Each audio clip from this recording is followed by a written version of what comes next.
What's up, nerds? Welcome to Nintendo Pow Block for January 26th, 2018.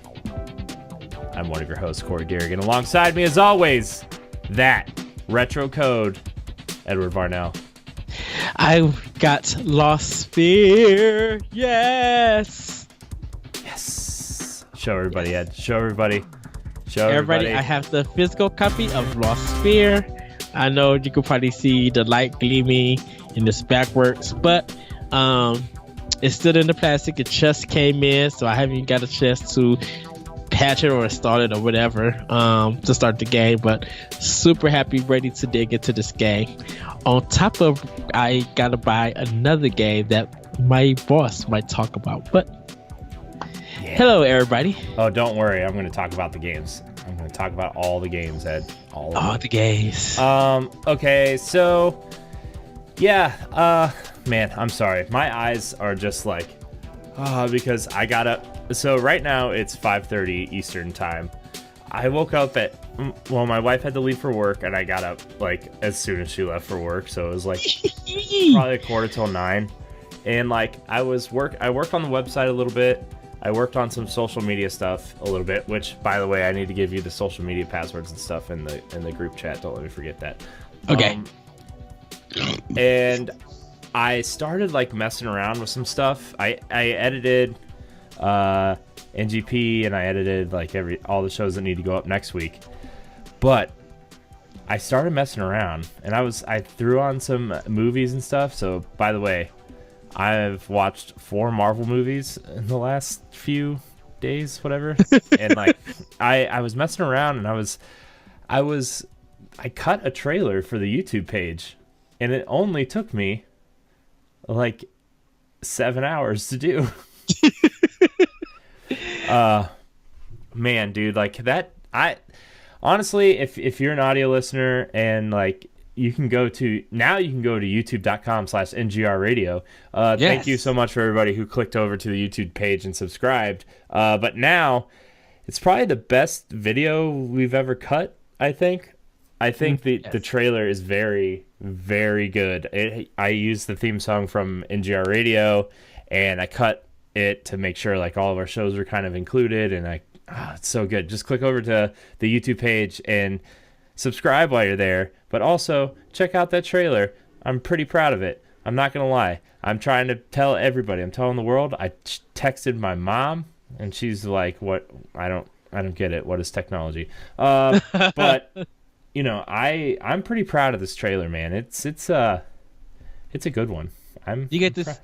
You get to see all our shows into one trailer on who we are and what we do, and just the fun that we have on this network, but the discussions that we all love to talk about when it comes to video games. Yeah. So do, guys, check out the trailer. And if you like it, subscribe and share with your friends so they can subscribe too.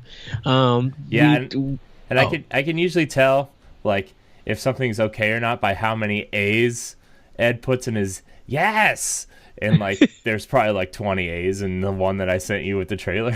So yes. I was pretty proud of myself. I judge myself on the number of A's Ed puts in his yes. So yes. Yes.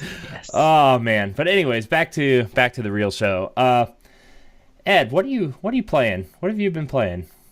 I've been playing Monster Hunter Stories and really digging this game. And for all you Switch owners and stuff, you know, be happy for PlayStation and Xbox owners that's getting Monster Hunter World today. When you guys watch this video on Friday, or today, because you don't understand how fun the Monster Hunter games could be. And Monster Hunter Stories feels like a traditional role-playing game mixed with Pokemon in it. But it's funny, it's engaging, and you just would be hooked on it like I am. Like I'm getting deep into this game, and it's kind of hard trying to go back to Yokai watching Dragon Quest 8. because it's just like I want to get as many monsters. I want to level them up. I want to see what they could do. I want to see what I get in my egg. All these monsters I'm going to fight, like what strategies to use and stuff. Uh, it's really good and really deep. If you have not picked this game up, I advise you guys do try it. And I hopefully, if you guys who do have a 3DS or a Switch, if you have a PlayStation 4 and Xbox One also, do go out and support Monster Hunter World. I've been seeing the reviews for it, and it's been very positive. I want the Monster Hunter series to continue to be successful in America, because it deserves to be acknowledged that it's a really good, fun series. Other than that, moving on to my Xbox, Assassin's Creed Origins. For PlayStation, Uncharted, Lost Legacy. Going to be jumping back in Yakuza 0, and I need to revisit Rye, and I'll be starting Hellblade in a couple of weeks. But I want to go back through Rye, because I want to get back into relearning the story, like solving puzzles, just listening to the music. There is a purpose for that, but I'll give details later on. But for Switch, of course, Xenoblade Saga. Xenoblade Chronicles 2. I keep saying Saga.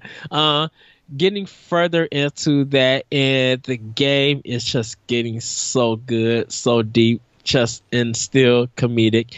I think I'm gonna try to get my characters at least up to level 80. I'm going to put a lot of hours before I even beat the game.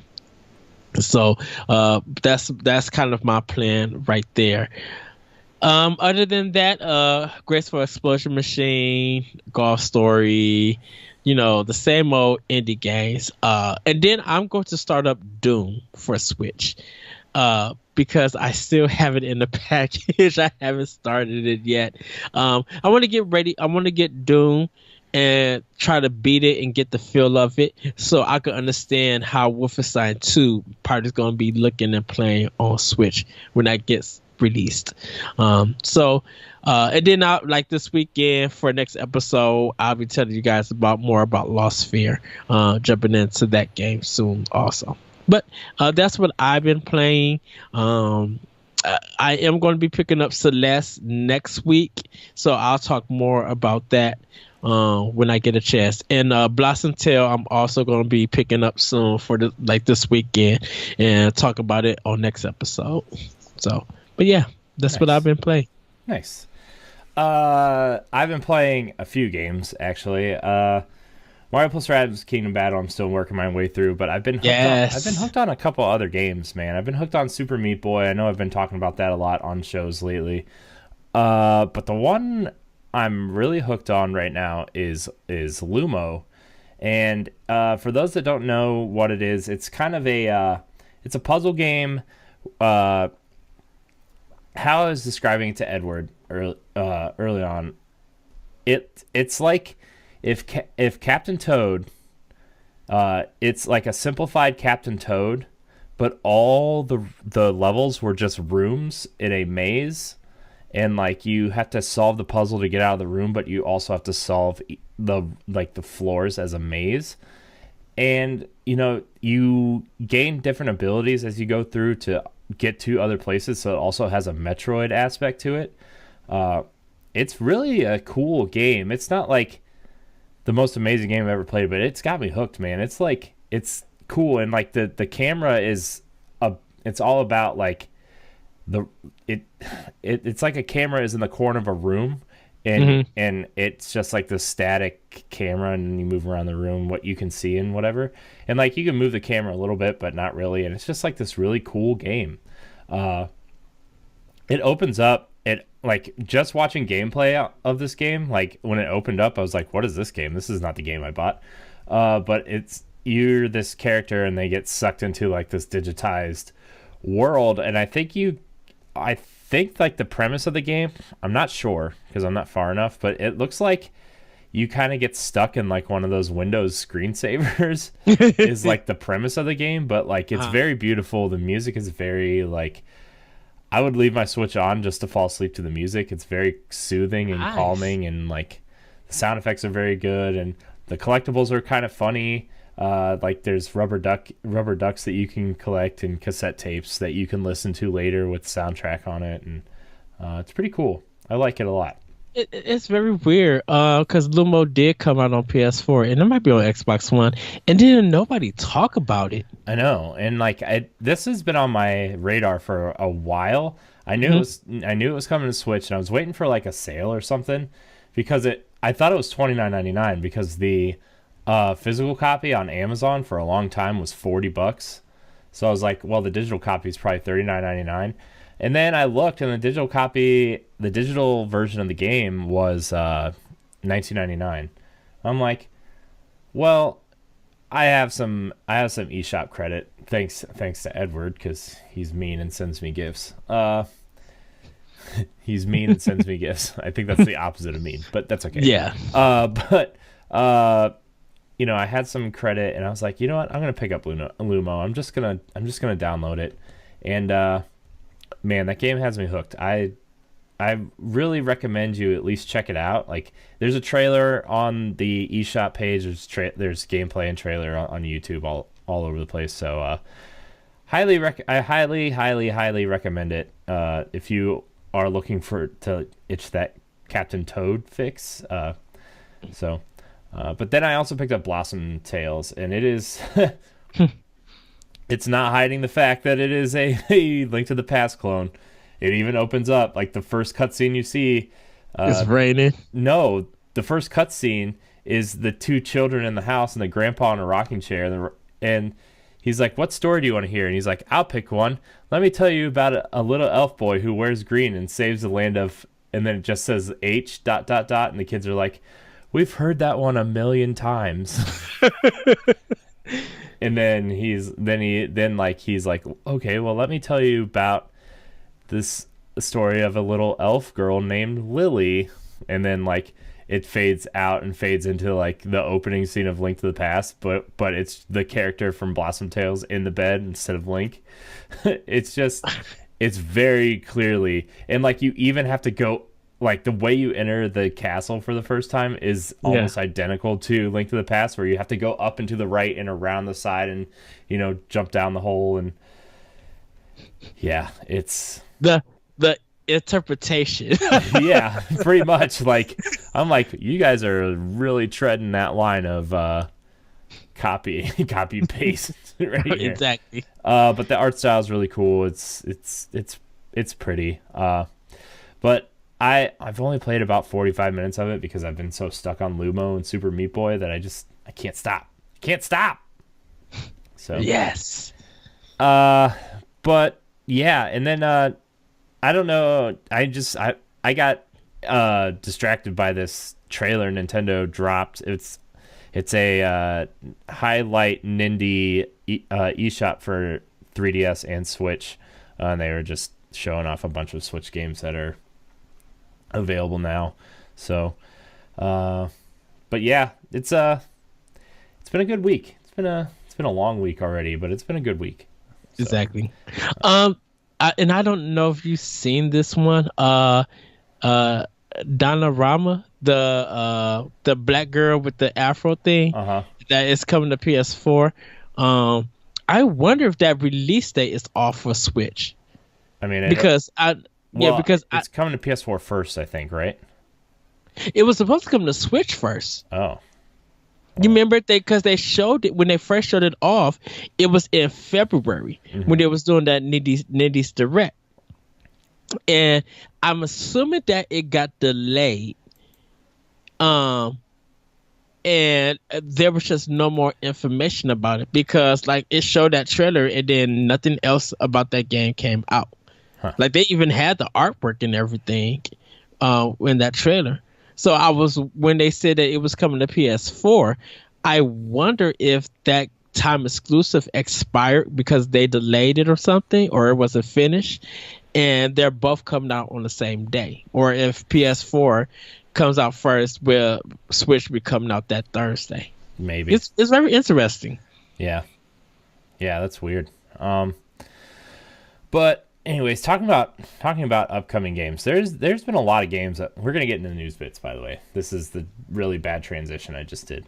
But we're gonna get into some of these news bits here, and there's been a lot of games announced for Switch, especially indies. And I know, like, this week Xbox has kind of been stealing the show with it, adding their single player stuff or their first party stuff to Game Pass day and date. But Nintendo has announced a few indies that we're all excited for, like Aegis Defenders was announced, Dead Cells, which is a huge one. Like that's been a Steam early access game for probably a year. I've been hearing about that game for like a year. Yeah, especially from people like Giant Bomb and stuff. And it's a rogue light platformer. So I don't really know what that means. I don't understand what roguelike means. It means because the level changes, and if you die, you lose kind of like your some stuff, but you come back into when you like get reborn, you're in a new area or a new design dungeon and stuff. Oh, okay. So I mean, I don't know. I just know a lot of people like it. So. Yeah, well, we've been a lot of people like me. Like I've been seeing that game. People who played it on Steam were just like, "Oh, this game is awesome." They wish that it came to Switch, and just a whole bunch of talk of this game need to be on Switch. Now, seeing it come on there, that's really cool. Now, I don't know if it's going to be the early access game or if they're going to wait till they actually finally make it, because I think it's like 2 levels or something right now for it. But I don't know if they're going to bring a final version to Switch. Yeah, I mean it looks cool. I think Dead Cells has a cool art style, and like I'm always up for a good platformer. So we'll see. Aegis Defenders looks like a really cool game too. It's like I don't want to click on that because it's got a trailer, and I don't want the sound to come through here. But okay, here it is. Ha! Nailed it. Found it. Yes. Now all it has to do is load. Aegis Defenders is a tower defense 2D platformer coming to Switch, and it looks pretty crazy. The art style looks awesome. It kind of looks like you're platforming to set traps, and then you kind of have to protect this portal from enemies and stuff. So it looks really cool, and it has a really, really cool art direction. So this looks really cool actually. So a lot of indies coming, and then they also announced that Darkest Dungeon was getting a physical release. So that's cool for you collectors. Yeah. Have you played Darkest Dungeon yet? Not yet. Yeah. Yeah. I mean, I know Matt and Moose talk about it, and I'm just like, I don't know, man. I haven't played it yet, so right. We'll see. But yeah, man, a lot of indies, a lot of indies. It's exciting. So, this another game that might be coming to Switch. Okay, the one I'm excited for. We're gonna talk about the one I'm excited for, and then we'll go on. Roller Coaster Tycoon is yes, one of my favorite PC games of all time, and by favorite, it's one of 3 PC games I've played of all time. Wait! Before you say, is it Roller Coaster Tycoon 3? No, they're basing it off they're basing the engine. No, for you. Oh no, Roller Coaster Tycoon 3 is no. Anything after 2 is just garbage. Roller Coaster Tycoon's the best. Roller Coaster Tycoon 2 is the best one. Okay, we're not a debate or anything. But I like 3 because it gave me the mode to make my own roller coasters. That's the only reason why I bought Roller Coaster Tycoon 3, just to build my own roller coasters. Doing this 2 has a mode where you can just build your own roller coasters and then upload them to let people share. Oh, see, I didn't know that. The other ones, 3 was just like it put them like kind of in 3D. Yeah. So you could see like first player rides and stuff. And I have videos on there on my YouTube page. I'll probably share on NGR so you guys can check them out. But I love Roller Coaster Tycoon. I can't do the sim part, but if they let me make my own roller coasters on Switch, and like you could take the Joy Cons and how you do the stand up roller coasters, and you could like feel the with HD, the HD rumble and stuff. Yeah, that'd be cool actually. Yes. I would love for that to happen because that's the only reason why, like I said, that's the only reason why I love the Roller Coaster Tycoon series is building the roller coasters itself. Man, I love Roller Coaster Tycoon. Like sometimes, Matt Moose don't know this, but sometimes when we're recording, because we record NGR through Google Hangouts instead of Skype, so they can't hear what's going on my desktop. While they're talking about like Vinyl or Dark Souls or whatever, sometimes I'm sitting here building a park on Roller Coaster Tycoon. Yes. Dude, I love Roller Coaster Tycoon so much. Sana bought it for me for my birthday 2 years ago on Good Old Games because it was on sale for $6.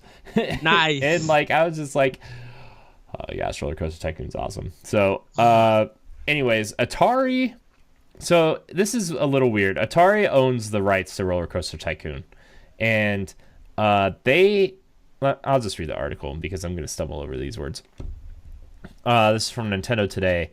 Atari, yes, they're still around, has launched a crowdfunding campaign to bring Roller Coaster Tycoon to the Nintendo Switch.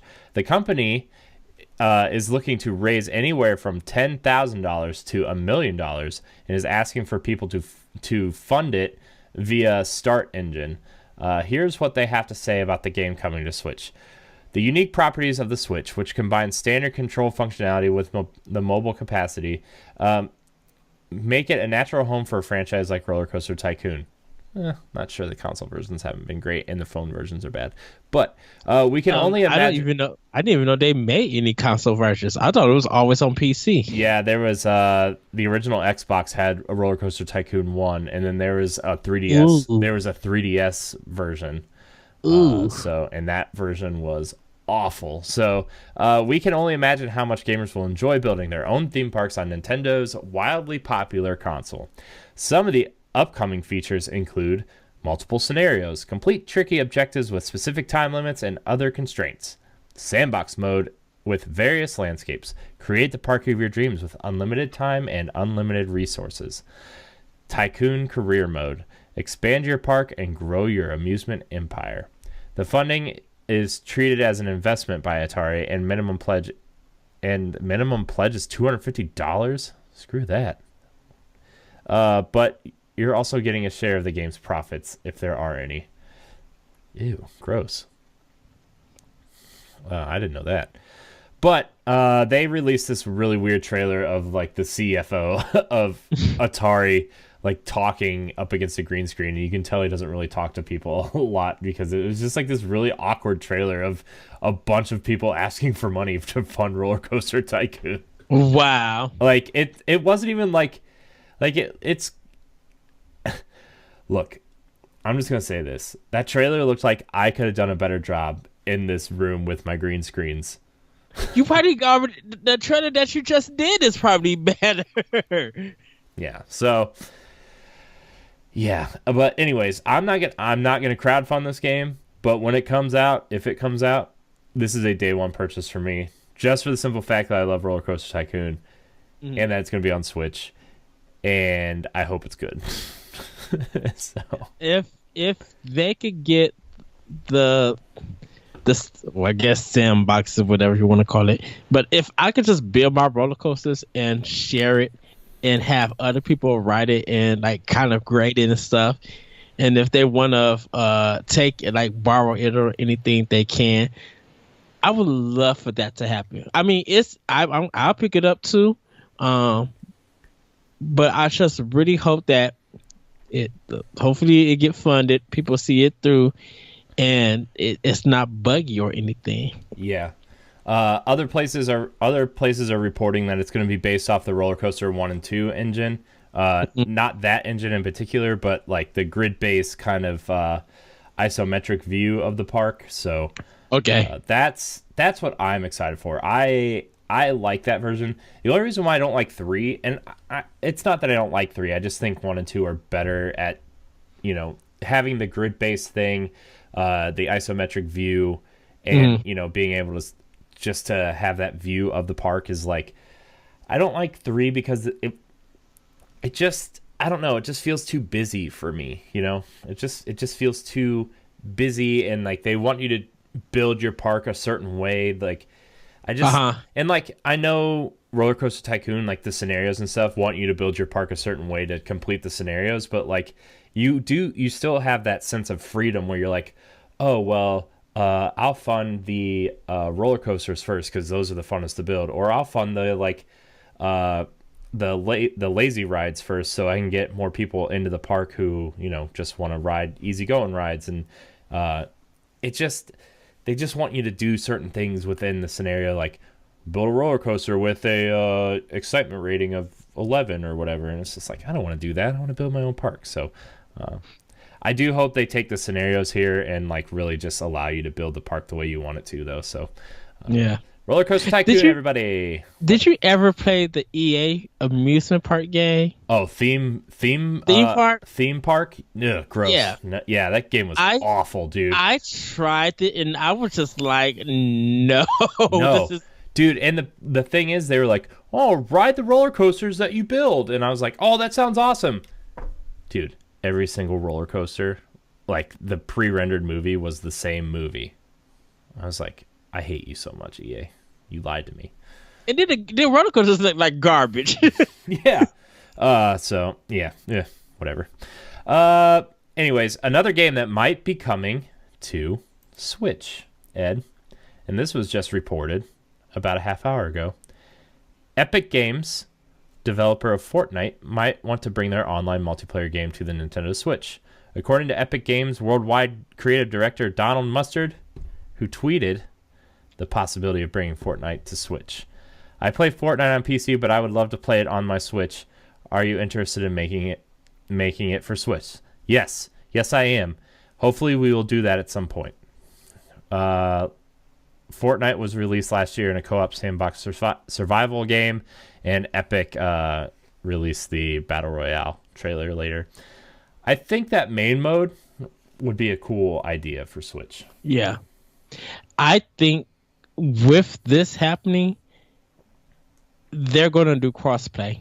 I think once they get it on Switch, I think they'll be like, okay, now it's time to crossplay between PC, Windows, or Xbox 10,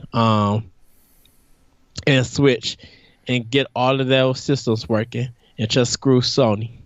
Yeah, I mean, man, I don't even know right now. I just because if Epic does that, PUBG probably won't have any trouble. But I would just like, I mean, PUBG's not having trouble, right? They've already sold like 40 million units across Xbox and PC.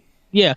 I think more concurrent players though will be jumping on Fortnite if it comes to Switch, and they could do crossplay. I mean, that's 3 systems compared to 2. Yeah. I mean, we'll see. I like Fortnite, but I don't want to. My problem with Fortnite is that it's not like it's a bad game or anything. Mm-hmm. If I'm sitting in front of my TV, I would rather be playing other games instead of the survival game. And like, if it came to Switch, like the portability and be like, oh, I could probably grind some resources for a little bit on the couch or whatever. Like, it feels like Fortnite, out of any other game we usually talk about coming to Switch, like fits the Switch because of the grindiness and the resource gathering and the, time away from the console allows you to gain stuff. Like, yeah, it just feels better. And like, if you're gonna do crossplay with the Switch, like, or with Xbox, that'd be so cool. Oh, that'd be so cool. Yes. Speaking of crossplay, Edward, are you ready for this? Yes. Where'd it go? Where'd that story go? Rocket League. Where'd it go? As soon as I find the article, I'll get into it. But Rocket League is getting. Here it is, right here. News coming from Nintendo Life. Cross-platform parties are coming to Rocket League this year. Rocket League coming to the Switch was a huge win for Nintendo with a multiplayer focus that paired perfectly with the Switch's on-the-go mentality. The inclusion of cross-platform play was a great boon too, as it allowed new Switch users to connect with a massive fan base that has existed on other platforms since the game came out years back, except for PlayStation. Psyonix is clearly not planning on dropping support for Rocket League on Switch or any other platform soon, and recently announced that some plans for how it will improve later this year. A cross-platform party system will be showing up soon, which will allow players from different consoles in the same party to seamlessly move between matches. There's no news on when we can expect to see it, but hopefully we won't have to wait too long. That's gonna I think that's gonna bring in more sales just for Rocket League itself, because a lot of people are still asking for it. People still buying it digitally, and people want that physical still. So I think this is cool. This is really good. It's a good move by them. It's a good move to, like, especially, you know, if you're playing with friends on PC and Xbox, and like you have to do like a custom match every time you want to like team up with them. Like, making group parties is a good move, and I wonder how that's going to work cross-platform. Not that, like, I'm sure there's 100 smarter people than I am working over at Psyonix, but like, right, you know, like, I wonder how because like in a party like on Xbox, you just group up in an Xbox party and then you move from match to match or from whatever, you know, and PlayStation's the same way. Whereas like teaming up cross platform, how would that even work? So I don't know. It's going to be cool. I can't wait. Yeah. Well, Ed, I have some sad news for you. Miitomo is closing in May. Nintendo is shutting down their first online app in May. How do you feel about this? Sad. I am kind of sad. And a lot of people just like, why? You know, we got rid of it. I'm like, but, you know, this was showing how Nintendo,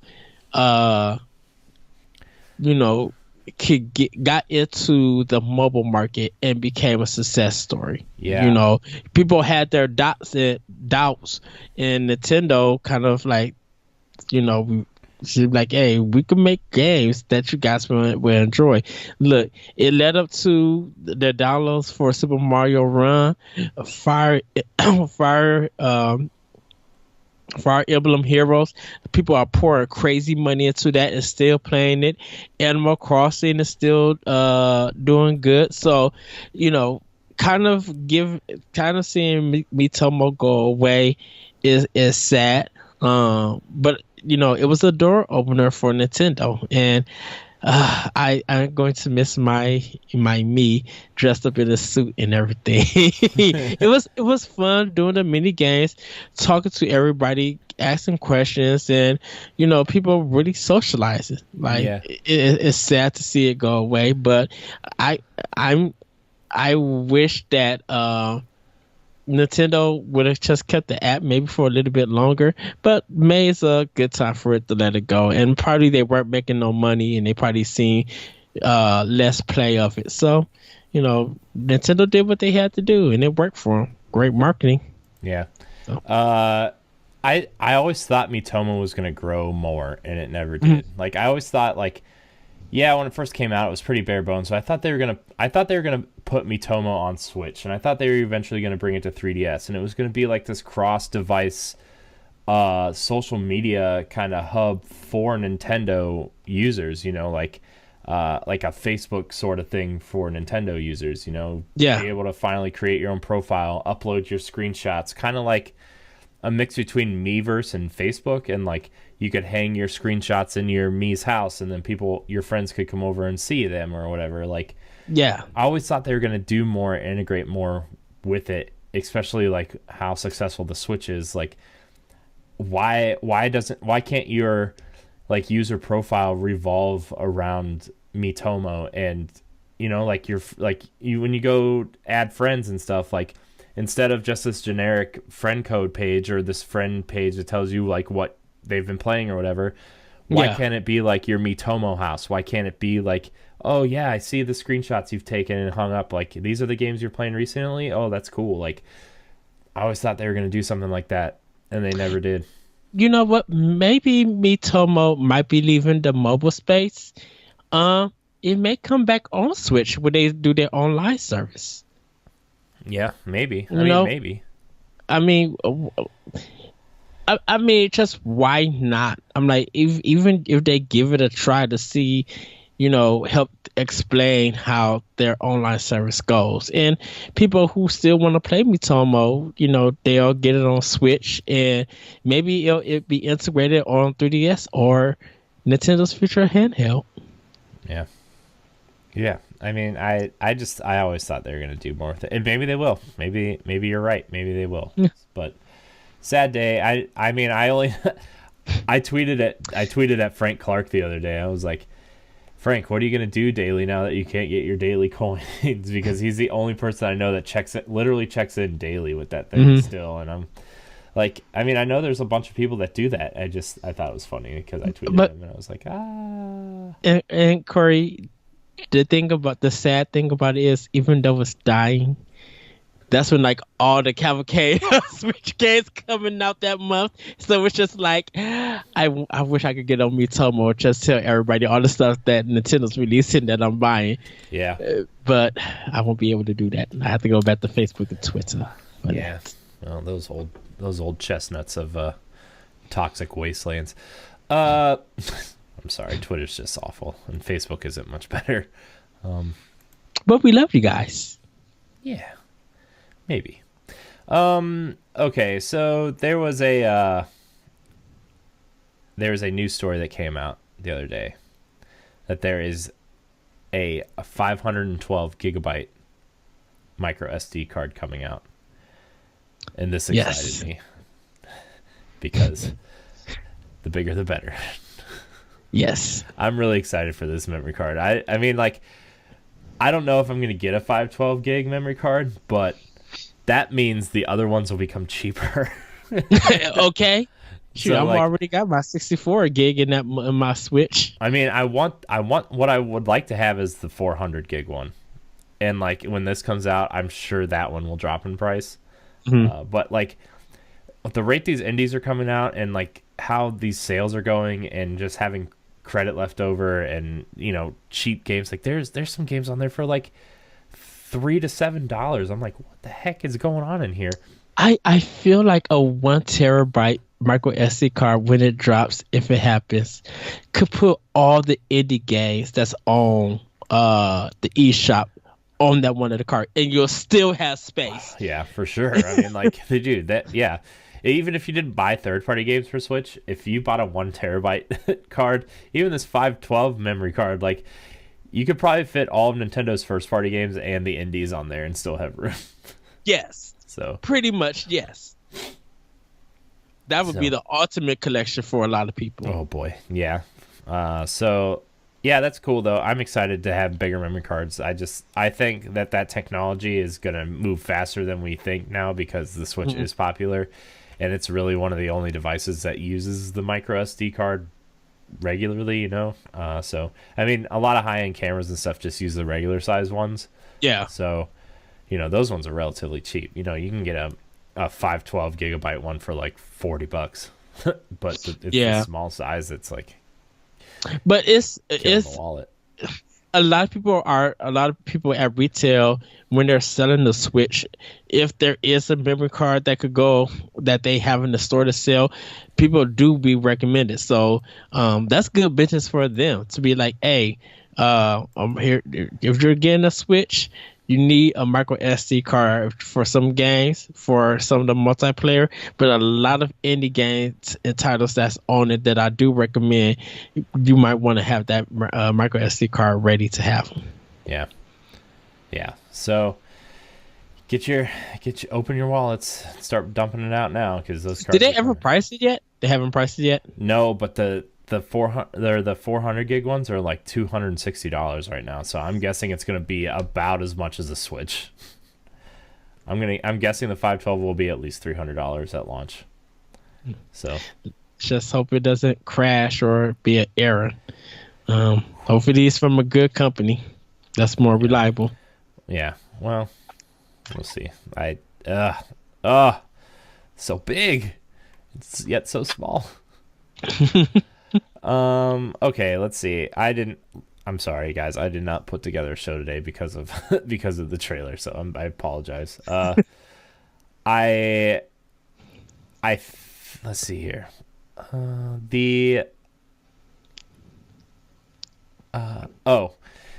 Why do Voez, the touch rhythm game is gonna be supported in docked mode and controller input now.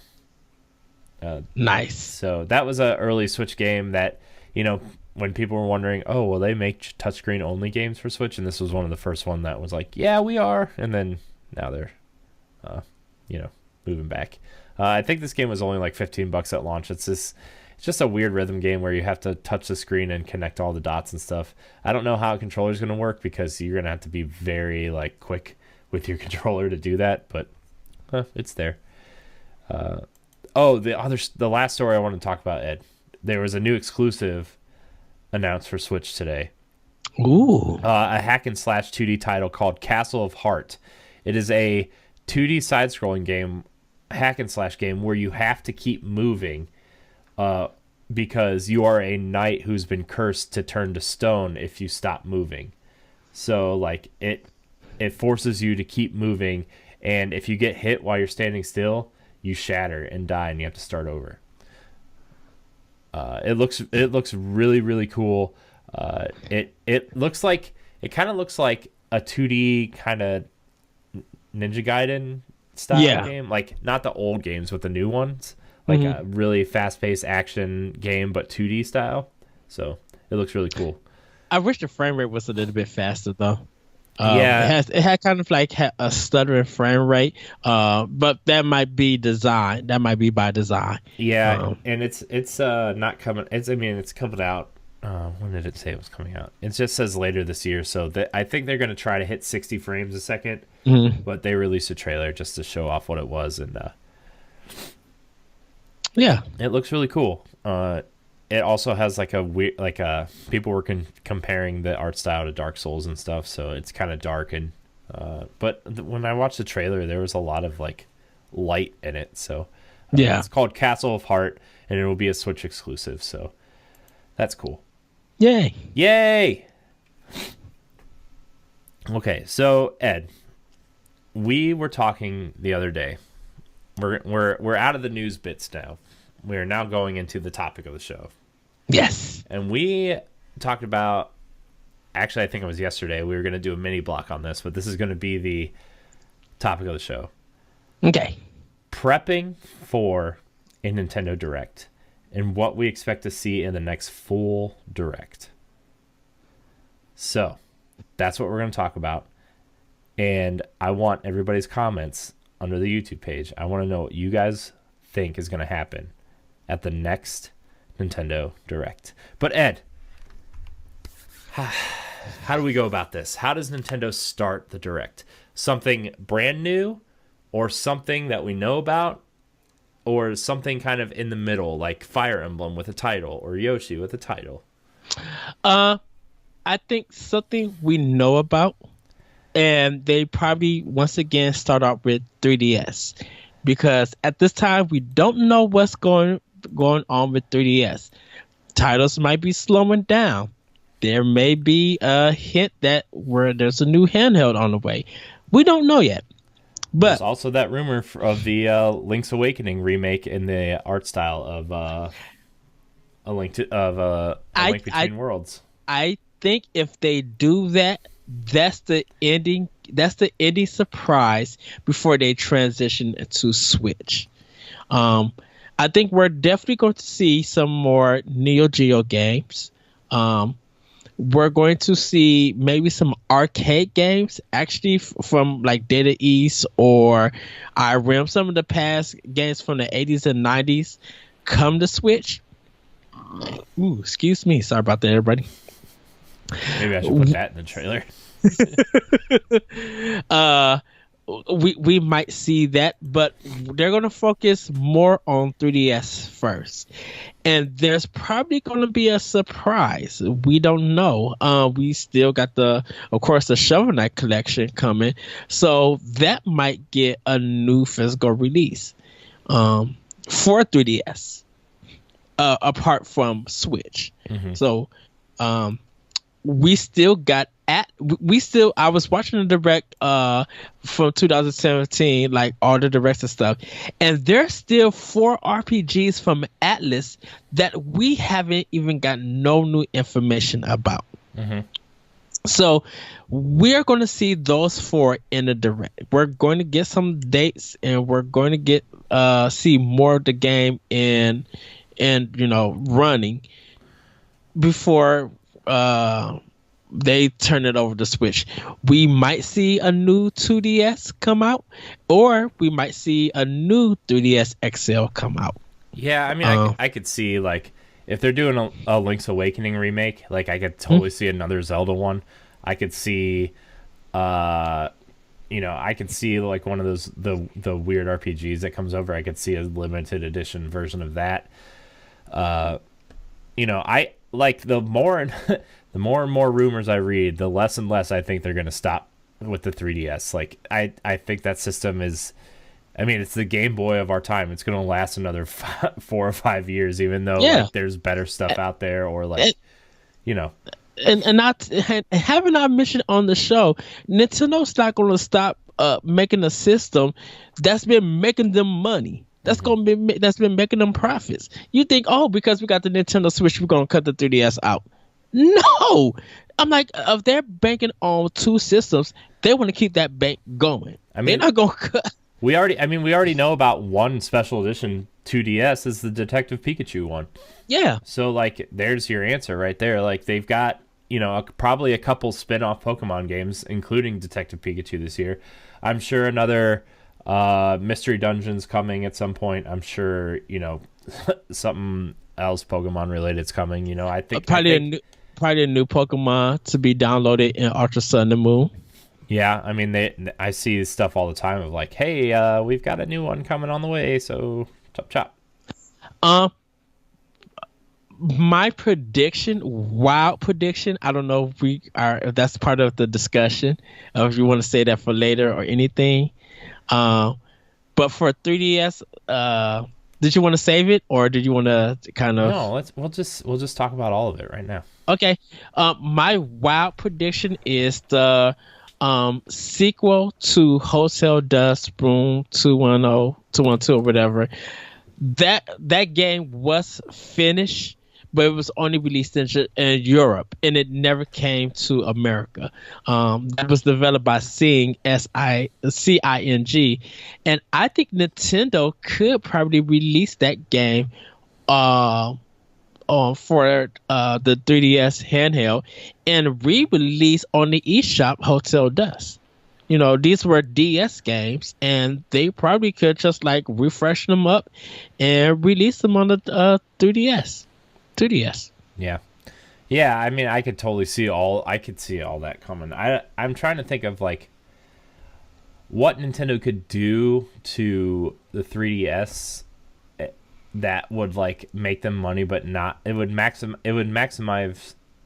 It would minimize costs and maximize profits. Is what I'm trying to say. Is like, like the Mario and Luigi Superstar Saga remake last year was a good investment. Metroid: Samus Returns. Technically a new remake of the second Metroid. Like, I could see a lot of like remakes of older games coming. Yes. Whether it's from the Game Boy Advance era, even the Game Boy era, or even like Wii and Wii U remakes. Like, I could totally see them finally putting Captain Toad on 3DS, even though everybody wants it on Wii U. Like, I could Switch, and like, I could totally see that happening. And I think what would be cool is, let's say a direct was able to come out before Valentine's Day. They cut $20 off for a 2DS or 3DS, the XL, and hit them up, be like, yeah, we took $20 off, and you could spend that $20 for our Nintendo Select games. So now you and a friend could be playing a Kirby game or Mario Brothers or something, or let's say Mario Kart 7 became a Nintendo Select. You guys could play it like there. You know, you buy a Nintendo 2DS or 3DS and buy one for your loved ones. Like they take money off, give a discount for like Valentine's Day. That would be cool in a direct. Yeah. To showcase, because I still say if we're going with Switch, I think Snipper Clips would be a good Valentine's Day game that Nintendo can market well, but definitely with this physical and digital copy. Welcome to Arsenal X NGL's Radio Pod. Yeah, definitely. Man, the 3DS is just chugging along, isn't it? It's just just keeps chugging along. Now, if we get the reveal of a remake of Link to the Past and Link Between Worlds, Link's Awakening. I thought it was Link to the Past. No, it's Link's Awakening. Did I say Link to the Past? I'm sorry. I meant Link's Awakening. Well, wasn't it a hint that people thought it was going to be Link to the Past? I think half the rumors expecting one and half the rumors expecting the other, but I'm pretty sure people have been reporting on Link's Awakening. Okay. I only reason why I think Link to the Past is because I think they Link Between Worlds shares the same design, I think, as Link to the Past. They could just redo some dungeons, like move a couple of stuff, and then bam, Link to the Past, the same game. But if they do Link's Awakening, that is the day one purchase. Mm-hmm. And if they want to add amiibo functionality, that's cool. And also change the graphics to when it came out for Game Boy and when it came out for Game Boy Color. Yeah, I would love to see that. Yeah. It's Link's Awakening. A lot of people are reporting Link's Awakening. Forbes, GameFAQs. I didn't know they did news, but Zelda Dungeon, Nintendo Life. So yeah, there's a lot of people. Yeah, because I would love to hear an orchestra of that soundtrack of Link's Awakening. Like that would definitely make me be like, I only could play this game with headphones because I have to hear that soundtrack. Yeah, definitely. So like, I don't know, man. There's so much. I think they're gonna start with 3DS. I don't think they're gonna like end with 3DS, but I think people want to know 3DS stuff that's coming. So I don't know what else I could do. I'm sure they'll show more of Detective Pikachu. I'm sure they will show the sushi game. Yeah. And then maybe some Nindies, maybe. I bet Shovel Knight will be included somewhere in there. And like, I know that's technically Switch, Wii U, and 3DS, but like, I bet they'll show King of Cards in that kind of transitional into Switch stuff, you know? So yeah. I think Box Boy would get that 3DS collection, physical collection. I want it for Switch though. That's an E3 thing. I know. E3 or September for Box Boy. For Box Boy, because Nintendo is sneaky with Box Boy. They keep saying, "Oh, here it is. Here's the demo. Okay, the game's released," and they'll be like, "Wait, when did you release?" Like, because if it comes to my if I find a way that it's come to somebody's store and they be like, oh, you know, Box Boy is coming out before Nintendo can announce it in Direct, it's going to be spoiled everywhere. Yeah. So they're going to have to drop this game. What I think what they'll do is if they do a collection and saying that it's going to be a physical copy, I think what's going to happen is they'll announce it and then it'll be coming out like the following week or a month. Yeah. But would be like if you guys want the whole collection, it's on sale for $7 each or $5 each on the eShop if you want that or want it like that. Yeah. Oh, man. 3DS is like this. It's just this weird little device that won't go away. Yeah. I'm not saying that in a bad way. I'm just saying like it just won't go away. Things just keep happening on that thing. It's still selling. So shout out to Nintendo for that. Yeah. I mean, look, they had their biggest year since 2013 this year. So like it's not going away. anyways, let's get into some of the Switch stuff. So the games that we didn't see in the mini, we talked about it before, but we didn't see Yoshi. That needs titled. Fire Emblem needs titled. Wolfenstein 2 needs a release date, which was confirmed by Bethesda that Panic Button is working on the port. Like, I mean, I thought they confirmed that like a couple months ago, but very recently people are writing about it. So, what were the other two games that we didn't see? Metroid Prime and Pokemon. But those games to me are E3 stuff. Like, yeah, I think they're still. If you're gonna show a trailer, like Metroid will be E3, and then Pokemon will be its own direct. Like Pokemon, I mean, maybe Nintendo could get them to show off at E3, but like usually it's an opener to me. I think for E3. What, Pokemon? Yeah, I think it's an opener. Yeah. I mean, I either would, because like I would at E3 I would open with Pokemon and end with Metroid Prime 4 trailer. Like that's how I would do it, unless they have like Smash, like they're gonna announce Smash. Even then, I would be like, well, that's like people are expecting Smash. They know what to expect from Smash. I don't know. I would still try to end with Metroid Prime 4 trailer. Yeah, unless they have some exciting new IP, or like it's either gonna be Metroid Prime 4 or Retro's IP that they end with. Retro's IP, they have to give that to us for E3. Maybe Metroid Prime will be the last thing they show, and then Retro's will be the one more thing ending to close it. Yeah. So yeah. Wow, good. We should work for Nintendo. Plan that. Well, the guy from Downwell is working at Nintendo, so congrats to him. Yeah, I forgot about that. Yeah, congrats to that guy. Man, Downwell, what a weird game. That, I mean, like, yeah. Anyways, so Fire Emblem. I want to talk about Fire Emblem for a minute. There are rumors that there's rumors that there's 2 in development, but there's rumors that the first one could be pirate themed, and then that the next one would be sci-fi themed. I think a pirate themed Fire Emblem would be awesome.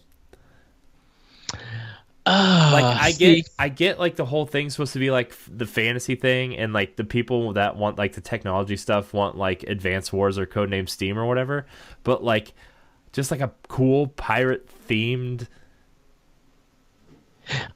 just Fire Emblem would be awesome. I think it has the art and it has the music for it. I think the problem that I have with it is the game mechanics. Like, how would they work the weapons? Because of course you think of guns and you think of swords, but what would be that third one to do that yin yang? The sword beat gun, gun beat. I mean, like this pie or whatever. I think like something like that. I think the horse, like the horse would. I think the guns would just take the place of the bows.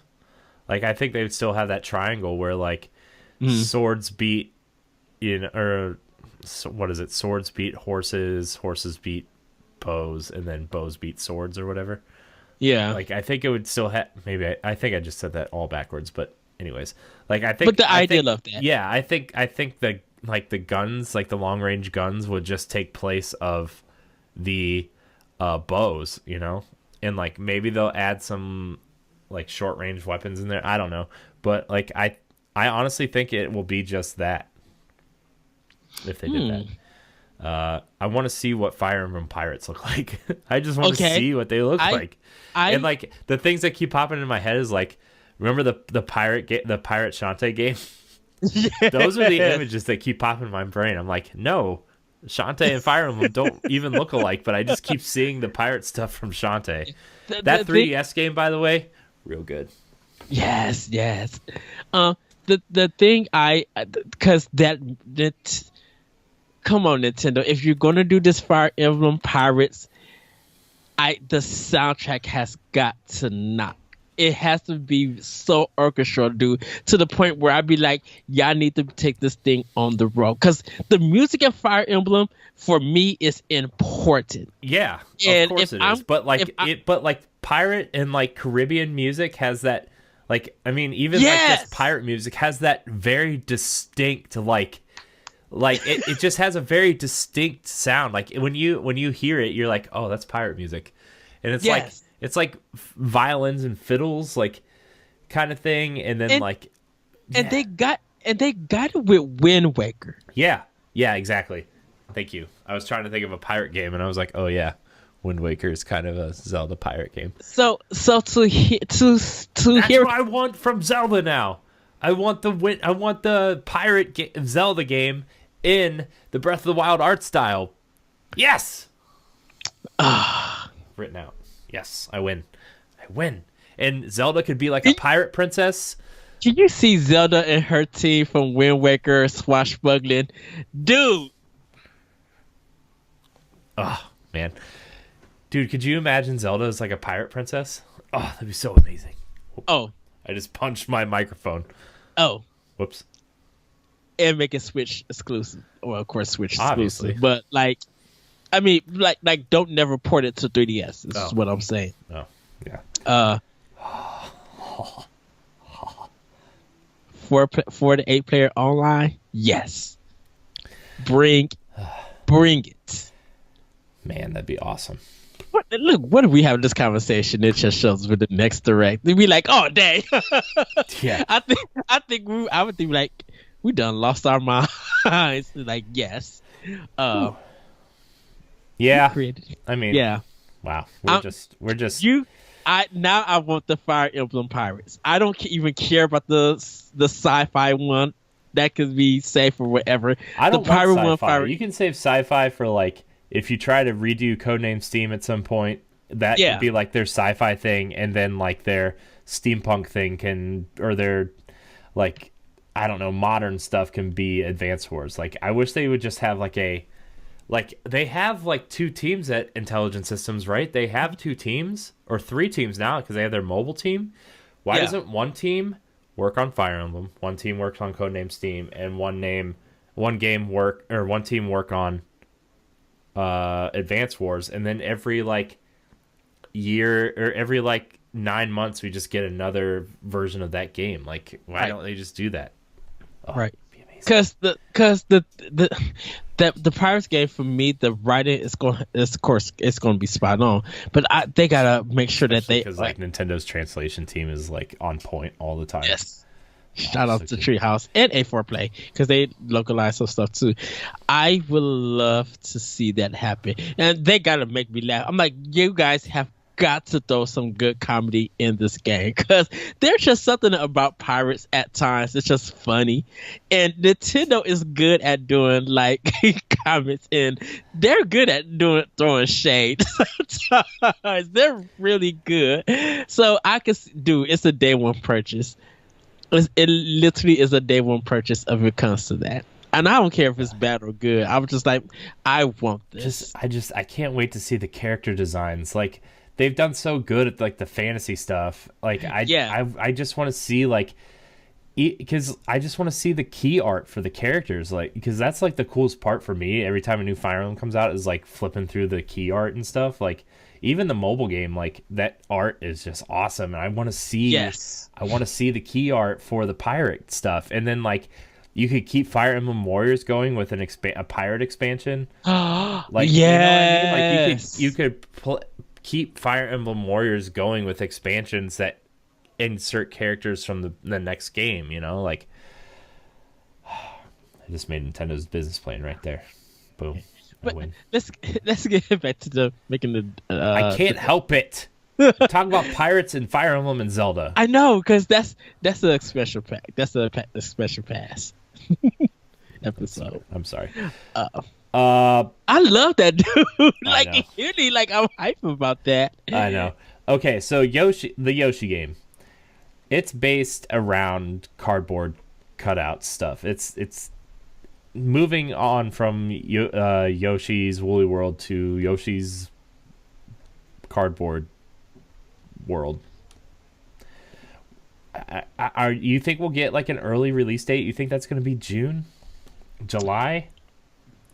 I can't see them releasing that in April. You don't want 3 months in a row with platformers, because like you have Kirby coming in March, and Donkey Kong coming in May. Like for me, this is how I think it's gonna go. Like in terms of release date, starting with March, because we know February is pretty locked up with Bayonetta and Payday. Kirby in March, and then Hyrule Warriors in March, because that release date's been confirmed in Japan. I can't see them releasing that game early. Yeah. And if not, that would be early April. You have Mario Tennis and Nintendo Labo in April. And then in May, you have Dark Souls and Donkey Kong. June, I think, would be Fire Emblem, and July would be Yoshi. Or release Fire Emblem right like at E3, like that'll be like their big E3 game, and then it'll be out like a week later, and then at the end of June, maybe you release Yoshi. I can see Yoshi in July. Yeah. I agree with you throwing it out of April, because April is set for Nintendo Labo and God of War. Yeah. So those and are Mario the Tennis, two. Hopefully. And Mario Tennis, hopefully. Yeah. Those are the big games, and we don't even know what Microsoft is going to do. But God of War and Nintendo Labo are kind of top priorities, and I think Yoshi would get swept under the rug. I think the Yoshi game is a cool summer game, and if nothing is dropping in July, that is the main. That's the main highlight for Nintendo for that month. I would pick it up. I would do it in July. Yeah. I think Yoshi could be a good July game, just because, like, look, nothing's coming out around it. Games don't usually come out in July. You know, there's always that game, that big game that hits right before E3, and then that's it till August. Like, we always make fun of the game industry because Madden kicks off the fall releases. Right. And then it'll be like Madden, Destiny, Call of Duty, the Battlefield, that just we can tell those games by clockwork. And then like July AAA. And then Nintendo will still have one major game every month, maybe two sometimes. Yeah. And then, E3 can be saved for their August, September, October, November, December stuff. Right. Because Dark Souls is the big game in May. Uh-huh. So and Donkey Kong. And Donkey Kong. But I think Dark Souls by itself, because it's releasing on other platforms, and people are really happy for that on Switch. Right. Donkey Kong is just like a must-have. Like, there's no ends. It's about I'm really excited to play Donkey Kong. And by the way, when I get paid, there's replacement shells for Switch controllers with the D-pad, the white ones, the nice white ones. And I'm thinking about getting them, not to do to any of the Joy-Cons I have now, but like I would get an extra set for white that have a D-pad, because I really want to play Super Meat Boy with a D-pad, and I really want to play Donkey Kong with a D-pad. D-pad, okay. Is it just something that like you snap on, covering the buttons? I don't know. It recommends you have like this tiny screwdriver kit.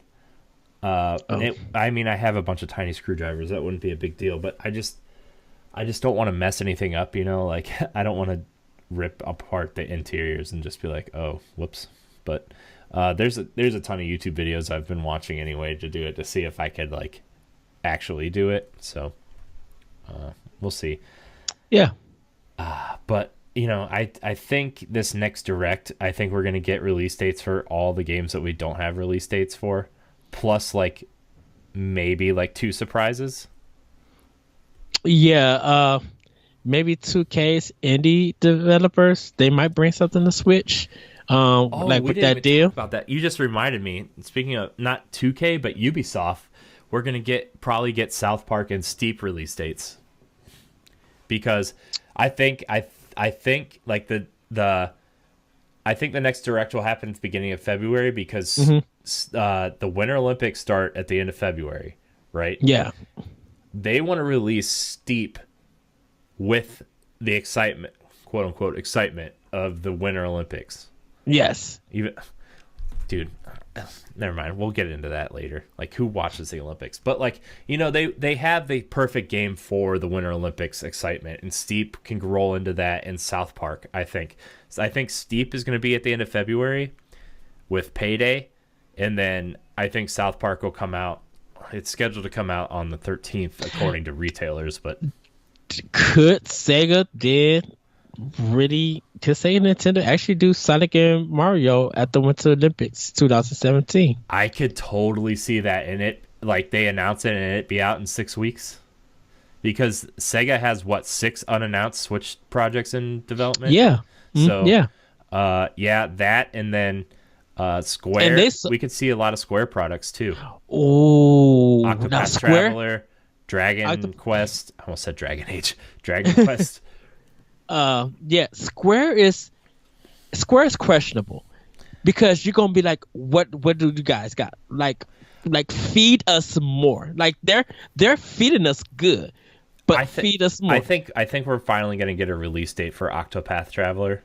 Mm-hmm. I think we're gonna see that, and then if they are working on a Final Fantasy 15 port, I could see that. I don't think that's an E3 announcement, just for the simple fact that Final Fantasy 15's been out for a year and a half.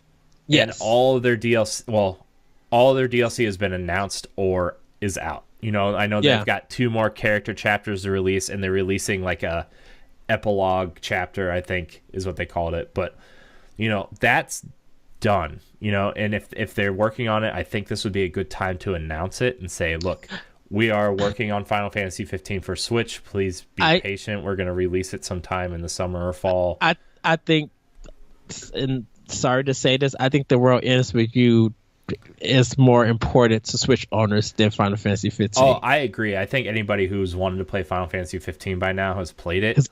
Or waiting for the PC release.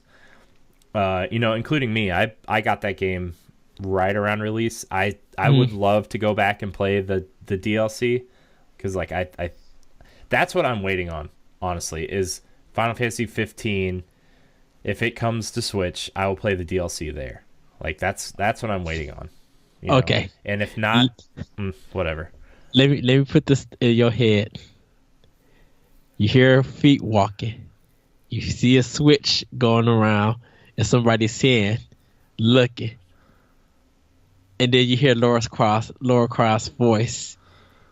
And just out of the blue, Rise and a regular Tomb Raider comes for Switch. Stop. Don't. Stop. You're just...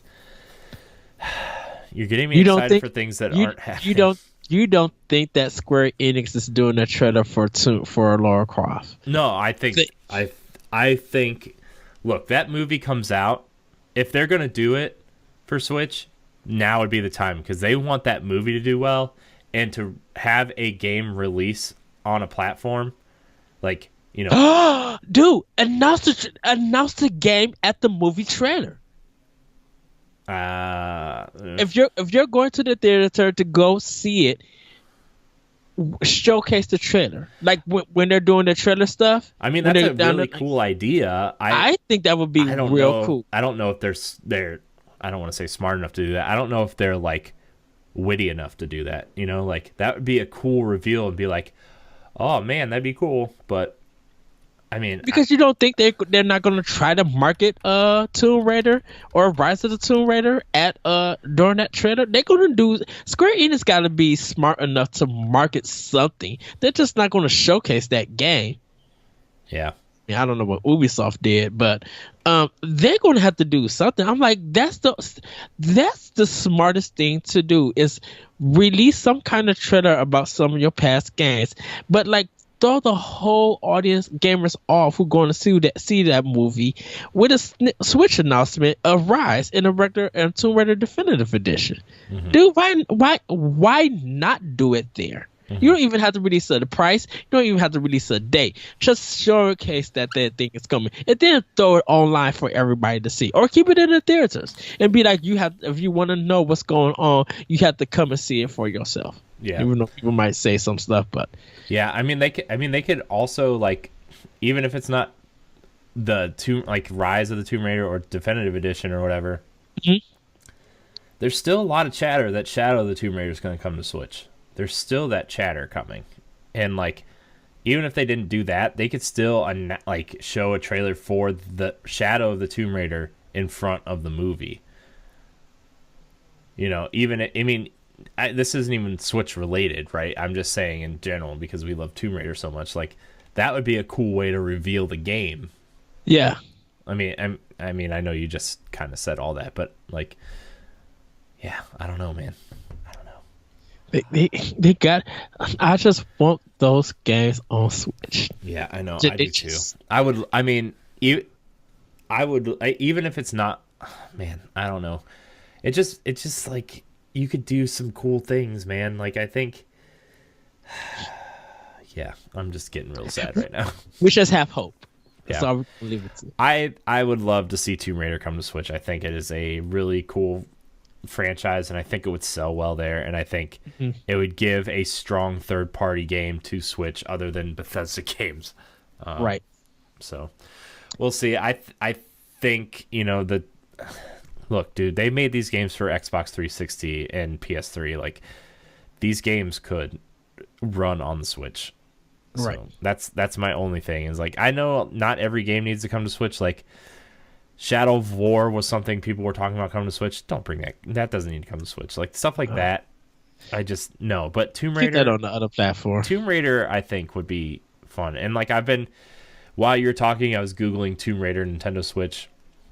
And there's all kinds of interviews and stuff of Tomb Raider developers and producers and stuff saying they'd love to see Lara Croft on Nintendo's console. Yeah. I mean, the latest one I was reading was from November, so I don't know. We'll see. We'll see. What other third-party games could we see? Like, I guess just give us Grand Theft Auto 5. I mean, I think Rockstar is going to bring GTA 5 and Red Dead Redemption 1 to Switch. Like, I think LA Noire was the test bed for, hey, how does the system work? What can we do to test out how to program our engine for this console? Like, GTA 5 is the biggest game in the world at this point. So, and they showed that LA Noire did really good on Switch. Mm-hmm. They had decent success. And like, they don't have to do like the PS4 and Xbox One versions, because I know they have all those extra features and stuff, but they could do a 360 port and just be like, hey, you know, here's the game. The online stuff is separate. Like, there's no first person mode. There's no none of the like the drug induced missions, you know, where like the peyote missions or whatever. I don't remember what they were. I didn't play enough of it to even know what it was, but like, they could do that version of the game, and I think people would be all right, because they're going to go play online anyway. Right. And I think they could do local heists, local online heists. That'd be fine. I'm like, I don't have to take my Switch online to do the heist stuff. I would rather be in a room with some other people and we talk among each other and plan it. That way we could laugh and enjoy the time we spend together. Like, I'd rather do that. Yeah. I still think Dishonored and Prey could become the Switch. Maybe that, I guess, some new Alien game. I highly doubt that. That can skip that. Of course, we'll get some indie games. Like from stuff from last year, we'll get official dates. Yeah, a lot of the Nindies, like, well, not a lot of them, but some of them. Oh, speaking of Nindies, the original SteamWorld Dig is coming to Switch. Yes. Too. So like, I forgot to mention that when we were talking about the Nindies announced. So that'll be good to have all three of those games on Switch. Yes. Koei Tecmo could bring a Ninja Gaiden collection to Switch. Or EA could bring Boom Blocks too. Yeah, to Switch. Somebody was talking about Boom Blocks the other day, and I think that would be a good thing to bring to Switch, in terms of like, hey, we've got a party game, this will be fun. So I don't know what Capcom's sneaky self is working on other than the Mega Man, like the Mega Man games. Let's put that to the side. they have got to be working something original on Switch. I think hopefully whatever next game that they really want to bring out, that it's just not a port. Because yeah, they could probably bring that 360 PS3 version of Strider and Bionic Commando as a 2-pack. They could bring that out for like $30. But I think they got something. Maybe we might get a Lost Planet collection coming to Switch. Who knows what Capcom has to be up to something. Them, Koei Tecmo, and Namco Bandai has to be we could honestly, you know what we could see? We could see Nintendo and Capcom match like they did on the GameCube and see the Resident Evil 2 remake debut in a direct. Because it's already been announced.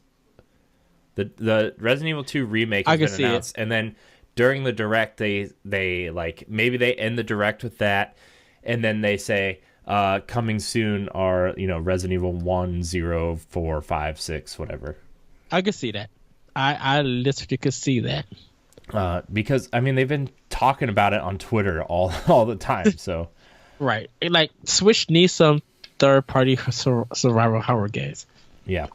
And I think now Resident Evil is a great fit. Like I think Resident Evil is a great fit for the platform. So now the Switch it's not Switch. The Snatch everybody's rigs.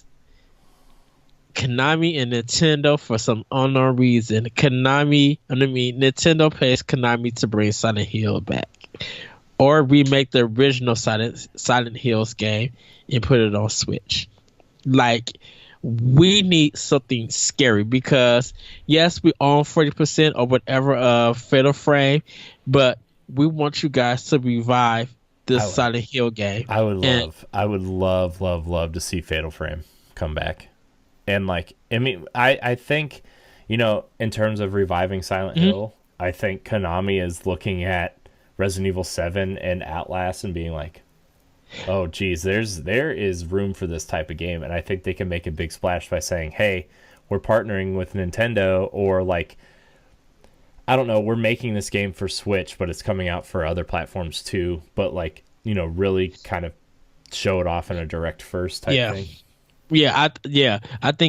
I think Silent Hill on Switch, because of the bad press that it just didn't sell on the other consoles. Like, people didn't care about it. It needs to come back. And why not put it on the hottest platform? Why not get people who were into survival horror games? Because Switch is getting Outlast.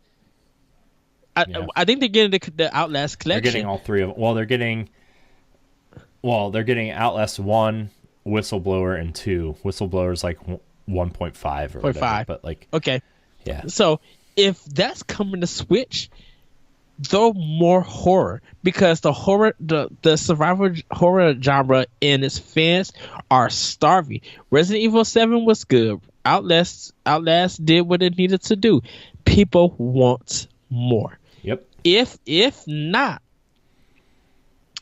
maybe, just maybe, if we don't get Silent Hill, they may take their stab at Eternal Darkness and really put it into a Silent Hill feel, because they're almost similar in a way. Yeah. And it was just like, you got to give us that craziness. Yeah. You got to do something so crazy that it surpassed the memory card erasing part. Like, you got to give the horror. And if Konami could do that, dude, I think if Konami did Eternal Darkness 2, it sold very well, Silent Hill would definitely have to come to Switch. It would have to.